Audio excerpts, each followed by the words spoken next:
और उसको कहता है देखो चींटी मर गई, देखो चिड़िया उड़ गई, अरे देखो तुम तो बहुत बढ़िया साइकिल चलाते हो, अरे तुम तो गिरे नहीं हो। नेता प्रतिपक्ष माननीय सदस्य ने सबको मौका दिया, आपने 90 मिनट बोला, ये संसद में तरीका ठीक नहीं है कि आप वहीं बैठिए, उन्होंने हमें हरा दिया है। राष्ट्रपति के अभिभाषण प्रस्ताव पर बोलते हुए प्रधानमंत्री नरेंद्र मोदी ने कांग्रेस को खूब खरी खोटी सुनाई। कांग्रेस की हर वो पुरानी बात को याद करा दिया जो उन्होंने अपने पिछले दिनों में किया है, लेकिन जो चीज नहीं किया वो ये था कि उन्होंने मणिपुर का नाम पूरे भाषण में नहीं लिया। 2 घंटे के करीब ये भाषण चला उनका। उन्होंने राष्ट्रपति के अभिभाषण प्रस्ताव पर बोला, लेकिन उन्होंने मणिपुर का नाम नहीं लिया। उन्होंने कई बातें कही। उन्होंने कहा कि तुमसे ना हो पाएगा, यहां तक कि राहुल गांधी को ट्रोल भी कर दिया। ये सारी बातें ठीक चल रही थी, लेकिन प्रधानमंत्री जो गड़बड़ कर गए वो ये कर गए कि ना उन्होंने नीट पर बात की, ना मणिपुर पर कोई बात की। उन्होंने ये भी बताया कि कांग्रेस तुष्टीकरण की राजनीति करती थी। उनको ये भी बताना याद रहा कि 2014 से पहले देश आत्मविश्वास खो चुका था, आगे बढ़ने का आत्मविश्वास खो चुका था।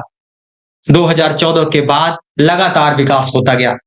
कई छोटी छोटी बातें गिनाई कि 1 रुपया चलता था तो सिर्फ नीचे 15 पैसा पहुंचता था। गैस कनेक्शन लेना होता था तो लोगों को सांसदों और विधायकों के पीछे चक्कर लगाने पड़ते थे। इस तरीके की कई बातें, सैकड़ों बातें की, लेकिन वही बात जो होनी चाहिए थी वो बात आज भी गायब रही। गरीब को घर लेना हो, हजारों रुपए की रिश्वत देनी पड़ती थी। आदरणीय सभापति जी, अरे गैस के कनेक्शन के लिए मेंबर पार्लियामेंट के यहाँ, सांसदों के यहाँ अच्छों को चक्कर काटने पड़ते थे, और वो भी बिना कट के लिए गैस के कनेक्शन नहीं मिलते थे।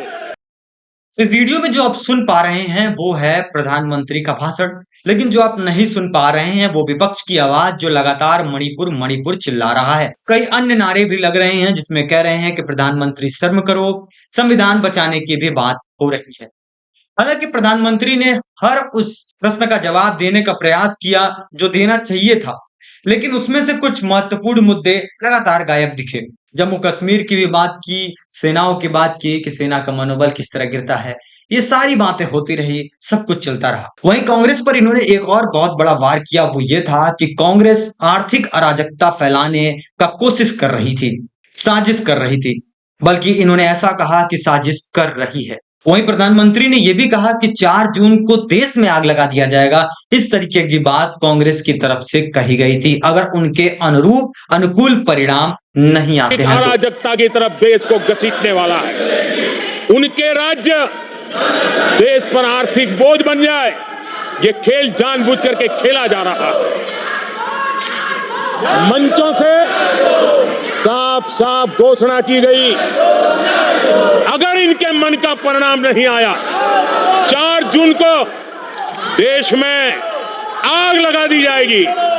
लोग राहुल गांधी के द्वारा दिए गए हिंदू वाले बयान पर भी प्रधानमंत्री ने इनको घेरने की पूरी कोशिश की और कहा कि बाल बुद्धि कहकर हम इसको पीछे नहीं छोड़ सकते, हमें इस बात को गंभीरता से लेने की जरूरत है। हालांकि आपको पहले भी हम बता चुके हैं कि कांग्रेस ने क्लियर कर दिया था कि वो बीजेपी को कह रहे थे, वो पूरे देश को कहने का उनका मतलब नहीं था। ये साफ वीडियो में देखा जा सकता है, अगर आप पूरी क्लिप देखेंगे तो आप समझ पाएंगे। वहीं प्रधानमंत्री मोदी ने अखिलेश यादव को संबोधित करते हुए 2 लाइनें भी पढ़ी, वो भी जरा सुनिए। ये तरीका आदरणीय अध्यक्ष जी, तुलसीदास जी कह गए हैं, अखिलेश जी, तुलसीदास जी कह गए हैं, जूठई लेना, जूठई देना, जूठई भोजन, जूठई चबेना। तुलसीदास जी ने कहा है, जूठई लेना, जूठई देना, जूठई भोजन, जूठई चबेना। कांग्रेस ने झूठ को राजनीति का हथियार बनाया। प्रधानमंत्री ने जिस हिसाब से कांग्रेस को 99 सीट लाने वाली बात पर घेरा, वो कांग्रेस को थोड़ा कम अच्छा लगेगा।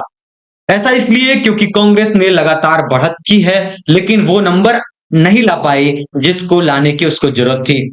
हालांकि इस पर राहुल गांधी बड़े ही शांत दिखे और उन्होंने प्रधानमंत्री को सुनने का पूरा प्रयास किया। धन्यवाद। वीडियो अच्छी लगी हो तो वीडियो को लाइक करें, चैनल को सब्सक्राइब करें।